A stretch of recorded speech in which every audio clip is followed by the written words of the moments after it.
As we head into swim season, more people are likely to jump into Lake Michigan.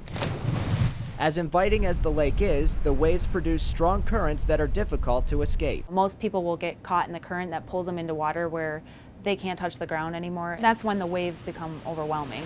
There are several types of currents on Lake Michigan that develop near shore. Two are responsible for the most incidents. Rip currents develop from waves of 3 feet or more from wind that blows directly onshore. A rip current is a relatively narrow water flow that rushes out deeper into the lake. You can escape one by swimming parallel to shore. Once you escape the grip of the rip, you can then swim safely back to shore. Rip currents can often be seen from the beach as a cloudy stretch of water in between areas of high wave action. There's another type of current on the Great Lakes that's responsible for more incidents than any other.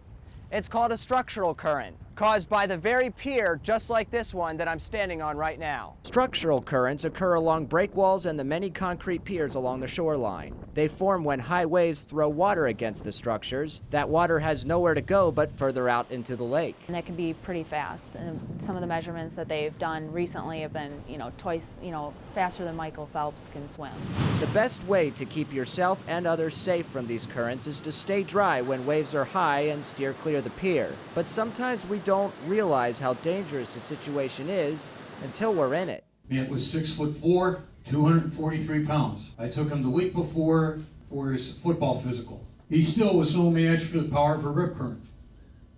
Nobody is. John Coker's son Matt lost his life in a powerful rip current in New Buffalo almost 2 years ago. There is no strategy that guarantees survival in these powerful currents, but there's a 3-step rule that can increase your chances. It's similar to what you'd do in a fire. Stop, drop, roll! Only in water, it's flip, float, and follow.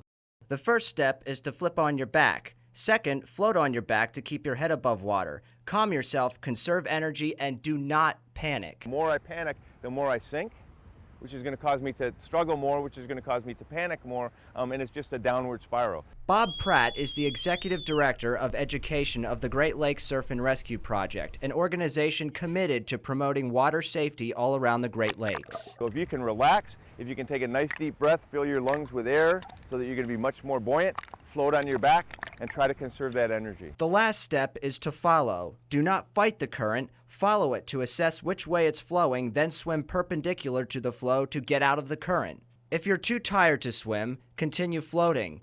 Even if no one is around to hear you, remember that if you're floating on your back, you're alive.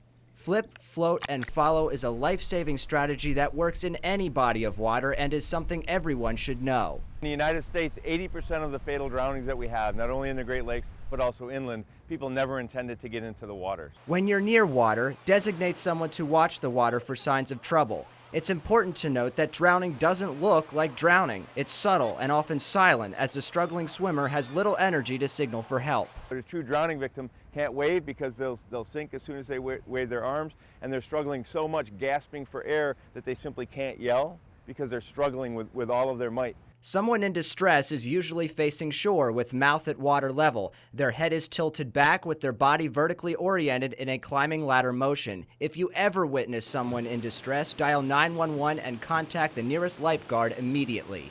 If you're ever in a situation where you feel like you do have to rescue somebody, make sure you always throw them a floatable object. It could be a life vest, or it could be everyday items that you take to the beach, like a football or soccer ball. Anything that floats. Throwing someone a floatable is extremely important, as they may hold on to you out of panic, pushing you under.